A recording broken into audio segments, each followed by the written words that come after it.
നമ്മുടെ മിക്ക വിഭവങ്ങളിലും എണ്ണ, നെയ്യ്, വെണ്ണ മുതലായവ ഉപയോഗിക്കുന്നു.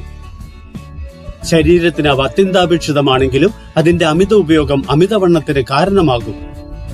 കൂടാതെ ഉയർന്ന രക്തസമ്മർദ്ദം, പ്രമേഹം, ഹൃദ്രോഗം തുടങ്ങിയ പകർച്ചവ്യാധികളല്ലാത്ത രോഗങ്ങളുമായും ഇത് ബന്ധപ്പെട്ടിരിക്കുന്നു. എന്നാൽ അവ ഒഴിവാക്കാൻ ചില ലളിതമായ വഴികളുണ്ട്.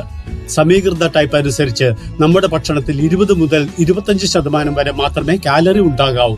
അതായത് കൊഴുപ്പിന്റെ ഉറവിടങ്ങൾ നിർദ്ദേശിച്ച അളവിൽ മാത്രം വാങ്ങുക. എല്ലാ മാസവും നിർദ്ദേശിച്ച അളവിൽ മാത്രം എണ്ണ വാങ്ങുക. വീട്ടിൽ അതിന്റെ ഉപയോഗം ശ്രദ്ധിക്കുക. നിങ്ങളുടെ ദൈനംദിന ഭക്ഷണത്തിൽ എണ്ണയുടെ ഉപയോഗം പതുക്കെ കുറയ്ക്കുക. പാചകം ചെയ്യുമ്പോൾ കുപ്പിക്ക് പകരം ഒരു ചെറിയ സ്പൂൺ ഉപയോഗിച്ച് എണ്ണ ചേർക്കുക.